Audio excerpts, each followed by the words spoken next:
Stages of recovery from pus or mucus, poisoning, and addiction. So these are really in no particular order based on the Kubler-Ross model. And that model is the 5 stages of grief that a lot of people, I'm sure, have been exposed to. But we deal with it here. When I say no particular order, oftentimes these different stages can come up in any order, come back. You can go through a stage, go through another stage, come back to another stage. And so we'll get into that a little bit. So we have the denial and defensiveness stage. People feel that they do not have a problem concerning pus and mucus eating. I believe that they have complete control over the situation. So this process of denial can manifest itself in various ways depending on where you are in your transition. Right off the bat, oftentimes the first thing people show you is their denial if you are to talk to them about the mucusless diet and they've never heard about it before. So part of the stages of recovery, as I just mentioned, really can be applied to just hearing about the diet for the first time. How do you react when you first heard about the diet, or when you notice people first hearing about the diet? How do they react? Probably the majority of the time over the years, people react in more of a defensive, what type of way, where they're like, oh, no, you must be crazy, or, well, I guess if it works for you, but I'm fine. I don't think I'm fairly healthy. I don't really need that. To me, I put that in this because that's almost a stage that with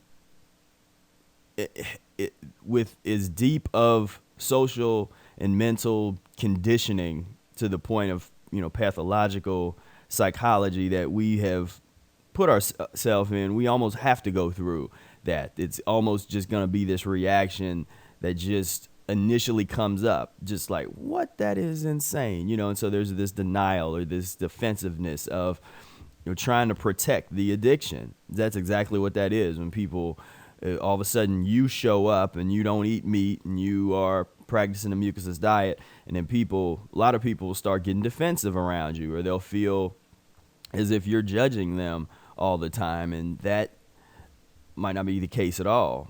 But this is definitely a part of the healing process from the very beginning. Then as you get deeper and deeper, you start to go through more things, have more experiences.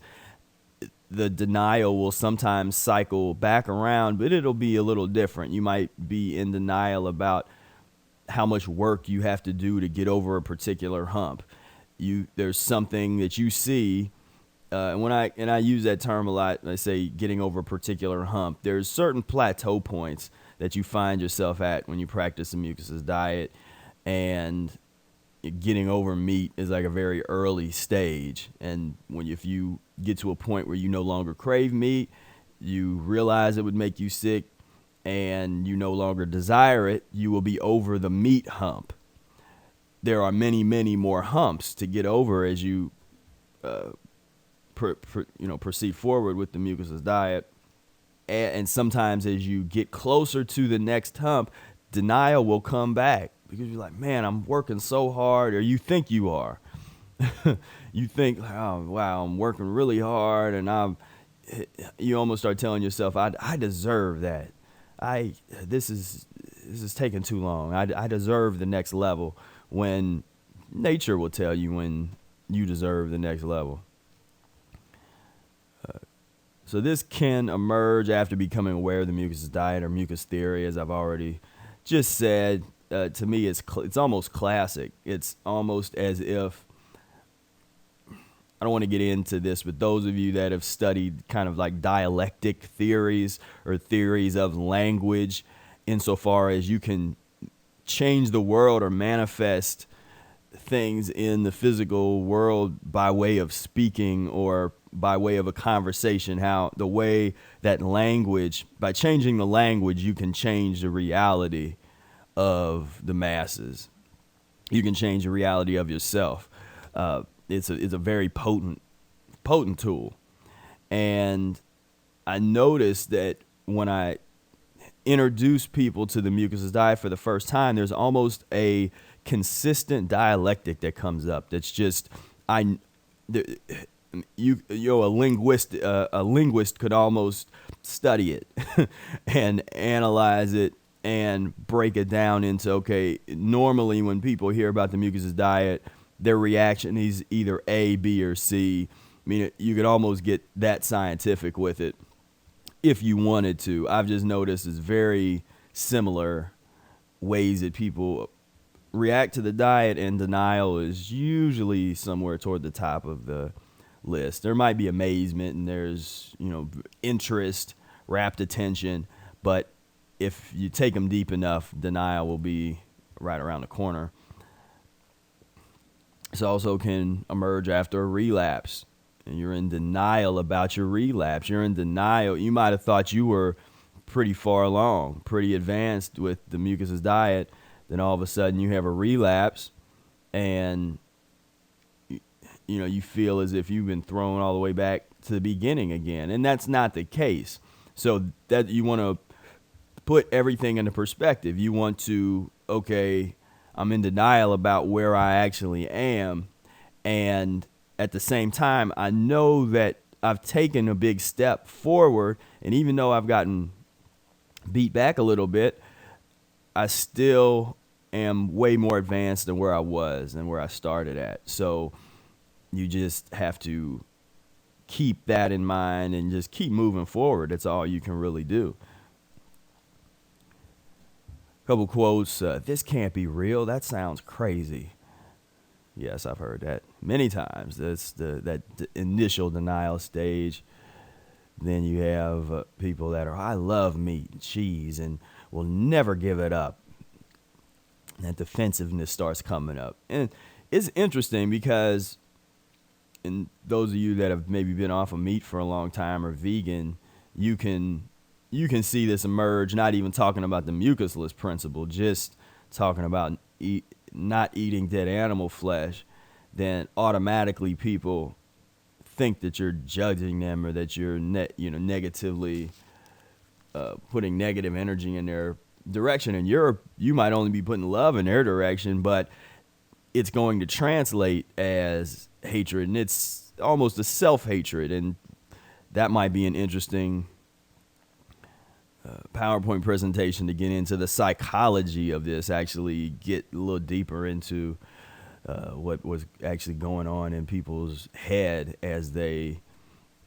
when they have a decision to make. So when you have the mucusless diet and you're talking to other people, you actually are giving them without you really being able to control it, because this is so profound, you're giving them a huge choice to make, because this challenges their entire reality. Even when you try to softball introduce somebody to it, meaning even when you try to just easily like not make a big deal about it, people sort of see through that and they're like, what is that? And that used to be a technique, or I guess still a technique I use when I'm talking to people for the first time about the diet. I'll sort of underplay it. Not all the time. Sometimes I'll be honest about my opinion from the beginning, but I'll kind of just act like it's not that big a deal. Oh yeah, it's just, I've been practicing this thing for like 11 years and it works for me. I almost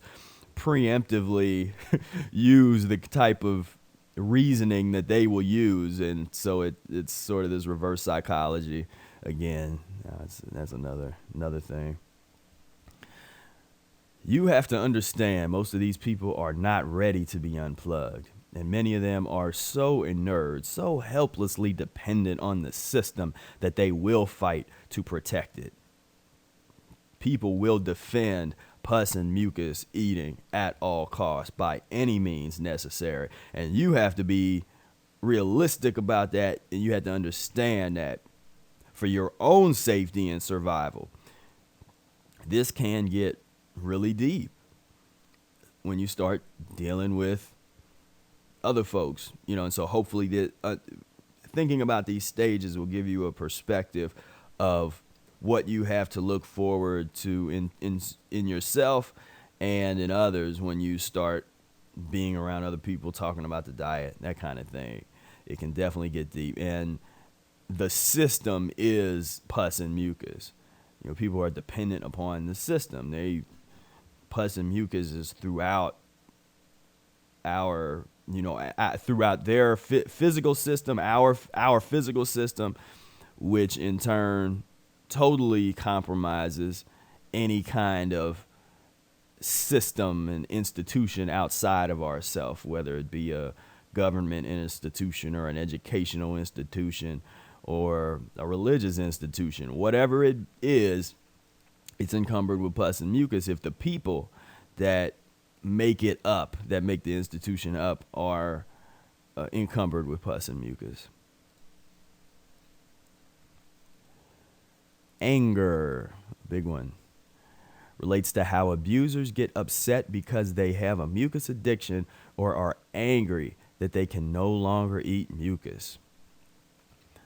So anger manifests itself in many different ways. For somebody that has taken on the road, as Dr. Morris might say, and decided to go down this path, when you relapse, you get angry. When you realize what we've done to ourselves as humans, you can get very angry. There was a point of realization that I had along the path pretty early on in the diet where I realized that humans really were not meant to eat mucus and pus, that we really screwed up. Our ancestors really took a wrong turn, and now I've become the janitor of my bloodline.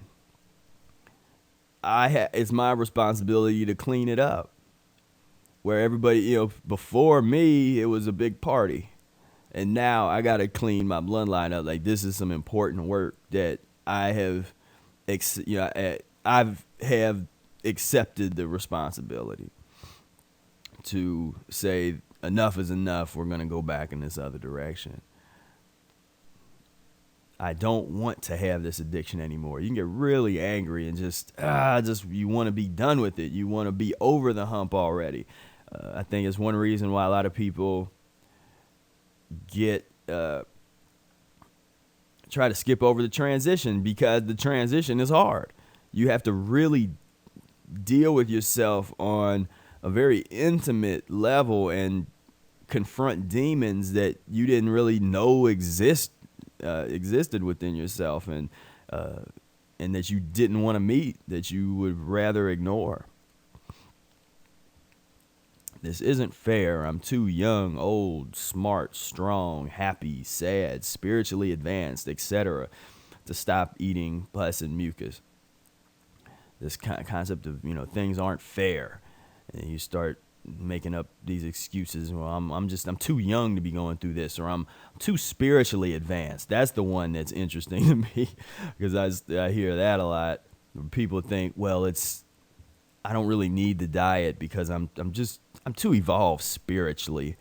I'm just so advanced, and that type of hubris in itself will let you know where you're at spiritually speaking, if that's the way you're thinking. So I just want to be happy like everyone else. Eat mucus and be happy. Yeah. These thoughts, definitely, you can see it in other people, or people that get on the diet for a little while and then they're out of there. A lot of people will get to this stage of anger, and that's it. Be real motivated at the beginning, and then be going along, and then some real anger sets in of their situation, and they're done. And so in this game, patience is an incredible virtue, and that's something I had to really learn over the years, because I was not very patient, and I wasn't patient with myself, and I wasn't really patient with other people. And becoming an educator when I started teaching at the college level, that helped me really get a lot of patience for other people when I'm trying to help people. But just being patient with myself was it's very challenging to get to that point of this unconditional love for myself and humanity, and to not just be saying that, to actually live it, to experience it, to be it. As everybody talks about unconditional love and love, golden rule, love your neighbor and do unto your brothers and sisters that you have them do to you, and hold on to no vengeance. I mean, everybody recites that verbatim because they read it in the books and that kind of stuff. But the mucus diet, you get to the point where you have to be that. You actually become that to the point where you don't even really have to talk about it. It's just you experience that. Everything that those philosophies sort of encapsulate. Physical aggression, screaming, beating a pillow, bed, etc. When I was getting off of meat, I went through some screaming sessions and beating pillows and listening to some really loud music. I was really into John Coltrane, like the later part of his music, famous jazz musician, and get into some of his more avant-garde kind of stuff. And I'd turn it way up and just go through the withdrawal. And in that case, it was really, I was angry about the withdrawal I was going through.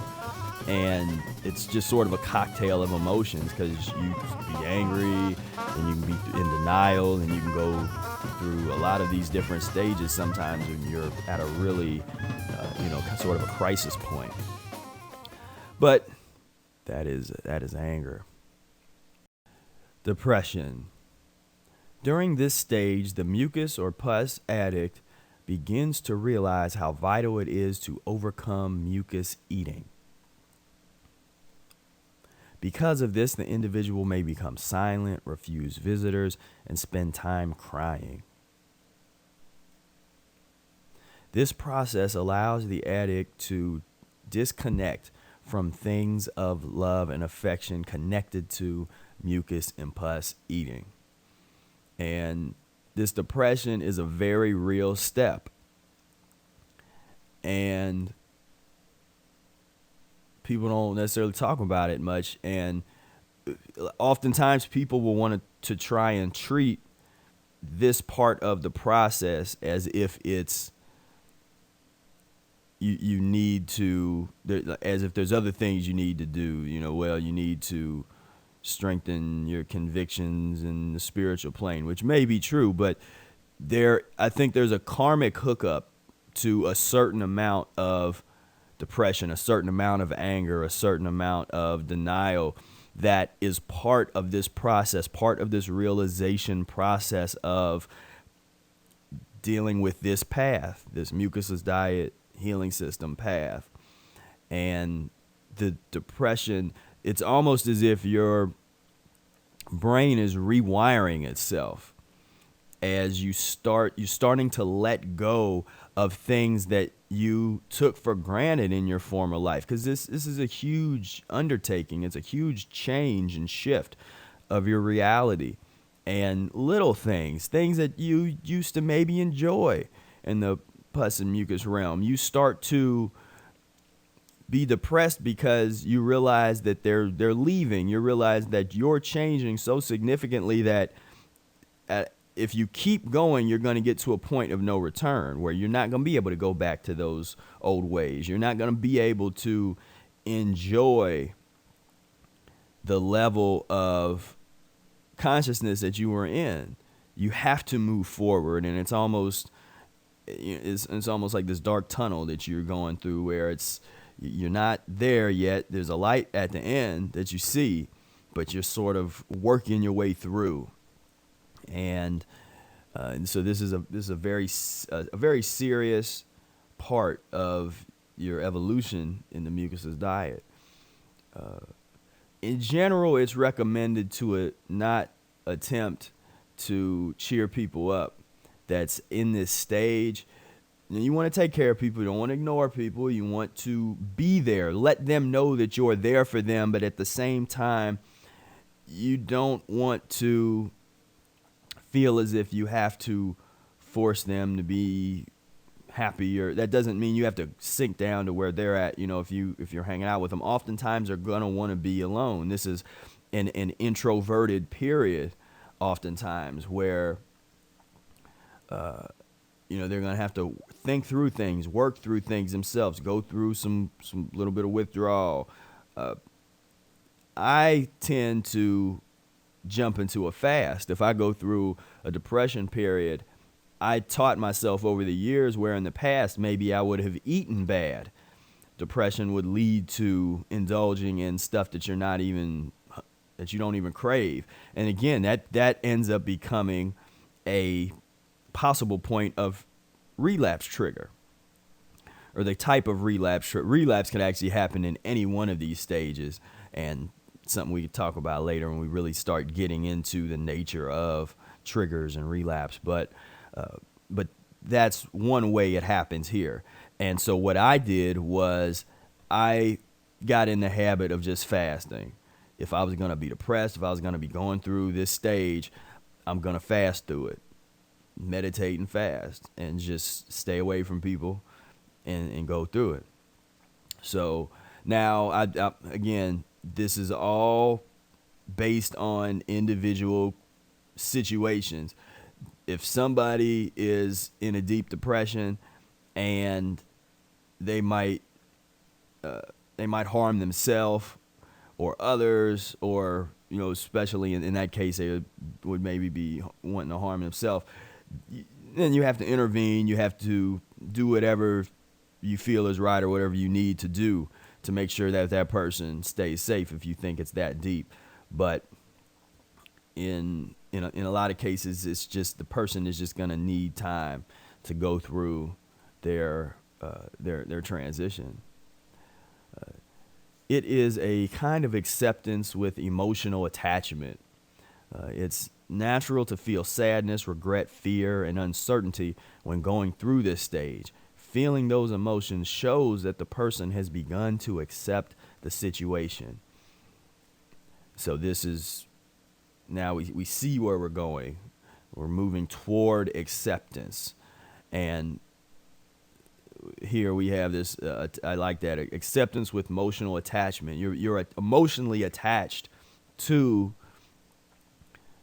oftentimes your former reality, things that you used to do and enjoy. If you used to go to a football game and get a hot dog and a beer and talk with friends and family, it can be very emotionally challenging and depressing to realize that, one, you have no desire to do that anymore.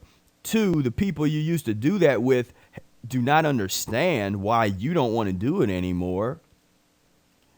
And three, there might still be a part in you that wants to do that.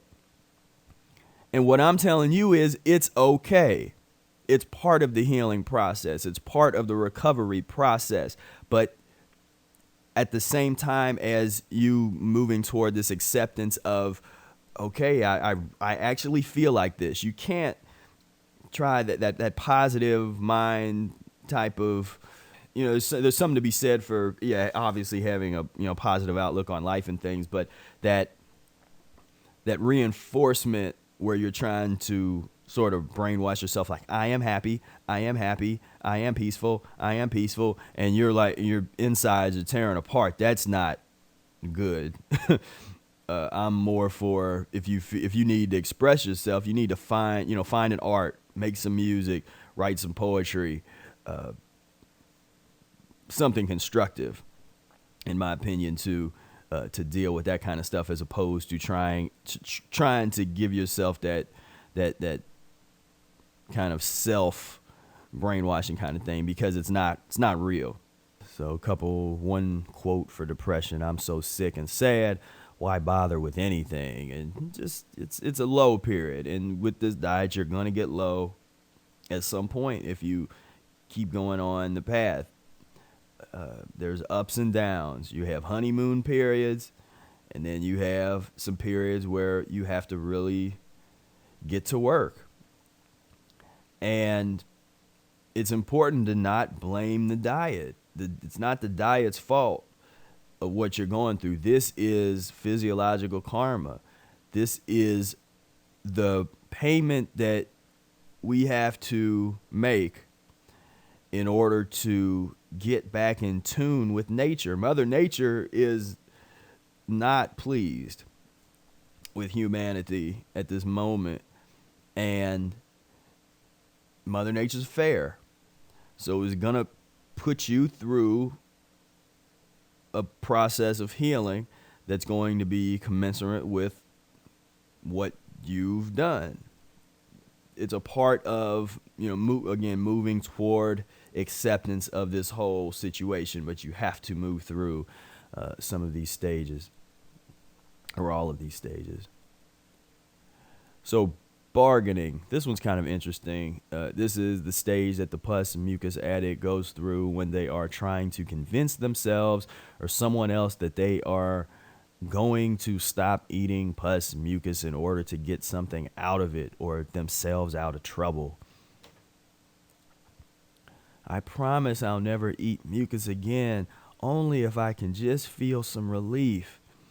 So there's this bargaining process. Sometimes people will bargain with their spiritual deities or another person. People will bargain with me and say, well, man, I'll get a call like, man, I'm really sick and I don't feel good. I got strep throat. And what was that mucus diet thing you was talking about before? And I'd take them, okay, well, this is what you do some enemas, just fast a little bit, eat some fruit, that kind of, and then, okay, they're like, oh, thanks, man. Well, I feel a lot better, but now when is it okay if I eat meat again? Like, how and there's this like, well, I mean, I don't care what you do. You do what you want to do, but understand that what you should have learned through this process of healing is if you go back to your old habits, you're going to have to go through that again. So it's up to you. Why bargain with me about that? I can't. If you want my blessing to eat pus and mucus, I'm sorry. I want everybody to to jump on the path, but I also want everybody to do it willingly and really want to get into this thing. This is a funny one. I'll be vegan if I can eat meat every once in a while. I'll be mucusless if I can just eat mucus on Tuesdays. Yeah, this bargaining process is interesting. There's one of the things I did at a certain point where I had actually gone through all of the stages we've talked about thus far and was this was fairly early on. Oftentimes now I'm talking about things I went through early on in my transition. It got to a point where I either had to fight against what was happening or I had to just let go and let God, as it were, as the phrase goes, what Brother Air says, get out of the way of the universe and let the universe do whatever it's going to do. And so I stopped trying to impose my desires. That's a challenge, actually. That's something I see that as being a challenge with a lot of people. They want to impose their own thoughts or their own will into this equation. So they want to try and frame the mucus diet or make it in their own image. And their image at that point is that of a pus and mucus addict. And so they're trying to make this diet into something else, and it doesn't work. And that's why we have so many different phrases that don't mean anything anymore. When you say vegetarian, well, that includes some meat for some vegetarians. Fruitarian, well, that includes things that aren't fruit, 80% fruit. So these definitions sort of tell the story of how we tend to try and make these diet principles in our own image. We try to water them down to make for it to be more comfortable, and this bargaining process actually does that. Well, can I be a fruitarian if I eat nuts and seeds and only a little bit of vegetables? Well, no, you're still eating vegetables. Why would you want to call yourself fruitarian? But that's just this bargaining process. That's an example where that comes out of there. Another thing, extreme cold turkey attempts to stop, followed by a relapse or lack of transition. See this, sometimes people will try and their bargain will be, okay, if I just eat nothing but fruit. And Eric said that fruit is the greatest food for humans, so I'm just gonna stop eating turkey, and I'm gonna quit cold turkey and just eat nothing but fruit. That's a good way to have a terrible relapse and end up worse than you were when you started the diet. But I look at that as that's part of a bargain, in the type of people that make that type of bargain, where they think that they can cut some kind of corner. They think they can actually skip the transition, and they can just go jump all the way into nothing but fruit for the rest of their life without any type of transition. And they think that they were slick, like that was some kind of bargain that they made with Mother Nature, and Mother Nature is not down for that. So yeah, so I categorize that under the bargaining process.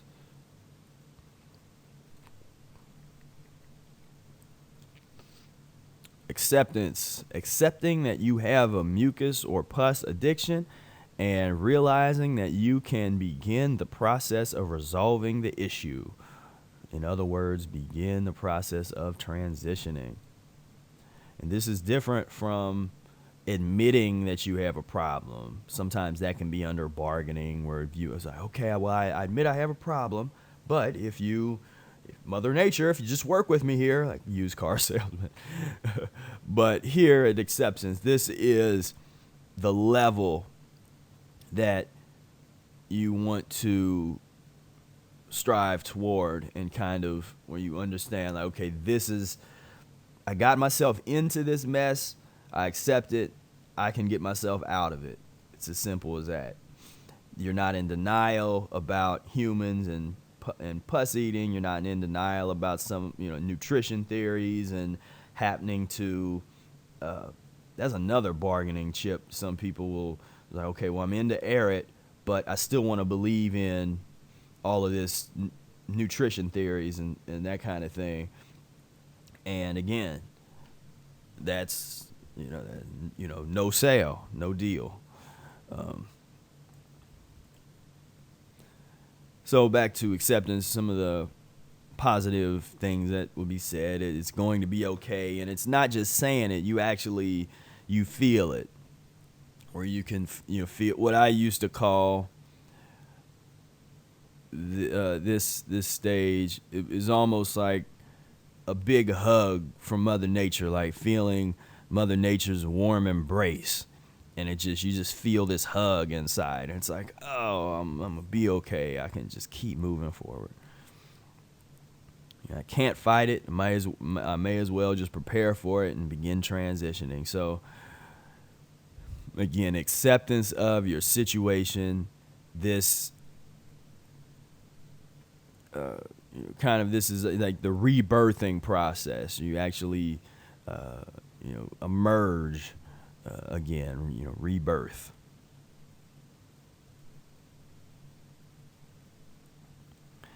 Final stage, physiological liberation. The physical impossibility to eat mucus and pus combines with having no desire to eat it. And of course, this stage you're only going to find here. Physiological liberation. Impossibility to become ill. This is the first stage of getting over the hump. What a couple times I've called physiological enlightenment. And the thing about these stages, there are sub-stages. There's subcategories that we could talk about in the future for each one of these stages. But as far as this basic stage, this idea, if there's something that we are trying to achieve, we put a label on it: physiological liberation, getting over the hump, getting to a point where we are no longer, where we no longer have to put so much time and energy and thought into this healing process, because we are in tune with nature. And once we're in tune with nature, we can sort of divert our attention into upward and onward. But right now, this is so critical that we get this piece together. So, yeah, physiological liberation. I'm sure we will talk more about that in the future.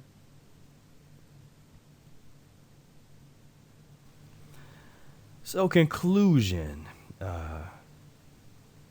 This, again, something I'll stress is this is all something that we sort of work on this together. Everybody's going to have their own stages to talk about. So this is not meant to be some kind of hardcore science or social scientific kind of modeling system or anything. I could change it as I was going through it. I was thinking of different ways I could present it. These are things to think about. This is about learning how to think, not learning what to think. I'm a big proponent of learning how to think, and I've been privileged enough to be around a lot of people, especially those that practice the mucus diet, that have been able to teach me how to think in the way that they think. They're not teaching me what to think. It's just looking at how they think about certain things. That's something that really I notice is very different from somebody that's practicing the diet or somebody that's on some of these higher level diets. And if you're not, you have a very different way that you think about diet, way that you think about life in general, and talk about it. So that's something, like I said, don't get too caught up with it. This is just something, just food for thought. Just expand your mind and see where it takes you. Now, if this was a classroom course, I would have some homework for you. And what I would do is, this is a Stages of Consciousness graph, is out of Power versus Force by David Hawkins. He uses this a little differently than I'm going to. What I like about it really is there are just this great list of emotions and experiences down here, from shame, guilt, apathy, grief, fear, desire, anger, pride, courage, neutrality, willingness, acceptance, reason, love, joy, peace, bliss, craving, hate, aggression, inflation, indifferent, inspiring. This is a great list. So what I would have my students do is go through this list and put them under different stages that we just went over. You could some of them might go to a couple different stages, but whichever one you think best fits a particular stage, put that there. Because stuff like shame, would that go under depression? Possibly.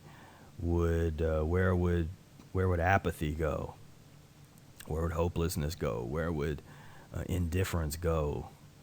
So this is just something. There's no right or wrong answer. It's just this would be a way for you to engage, go back through the lesson, and kind of think more critically, think deeper about these various stages that we've explored.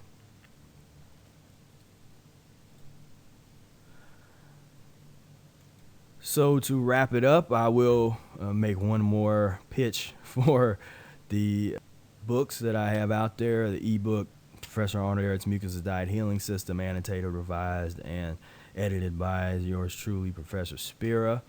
And I've been really happy with the response that I'm getting, and had a really successful release of the book, and so that is been great. If you like this video and you haven't yet read The Mucus Diet, I would strongly advise you to check it out, to pick it up. Spira Speaks, Dialogues and Essays on the Mucus Diet Healing System, Volumes 1, 2, and 3. And I get a lot deeper into some of these kinds of issues, and I'm talking about in this particular presentation, just this stream of consciousness, this understanding of pus and mucus being an addiction.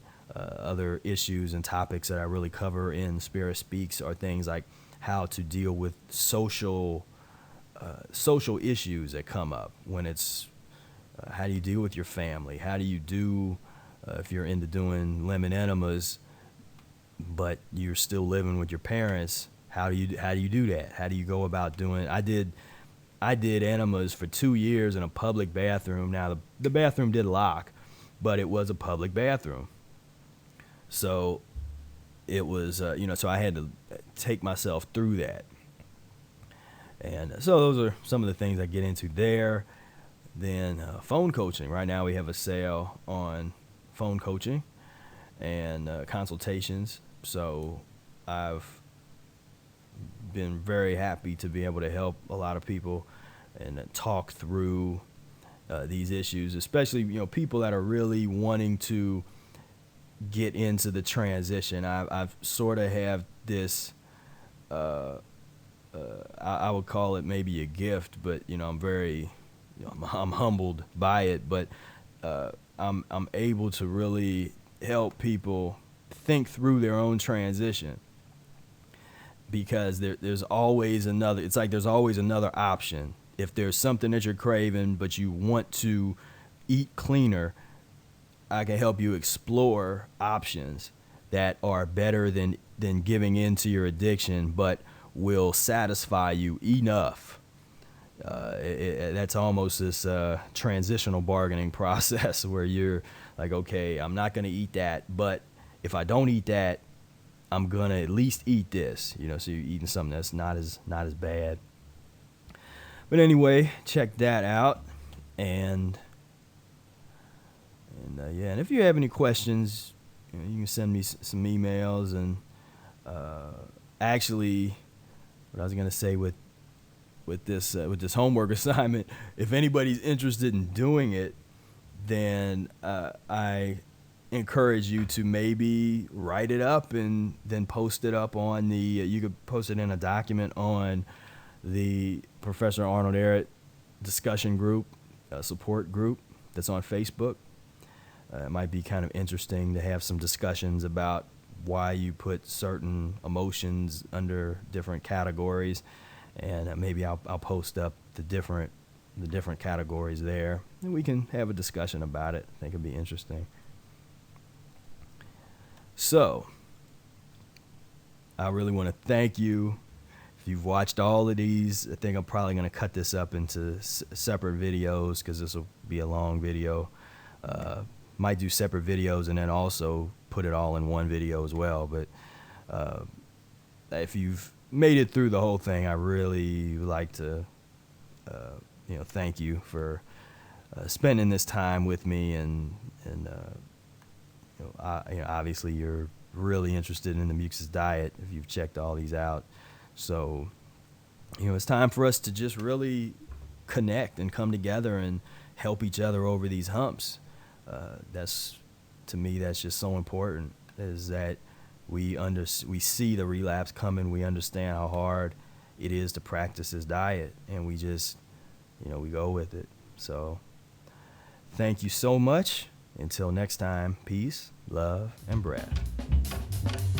V equals P, my soul.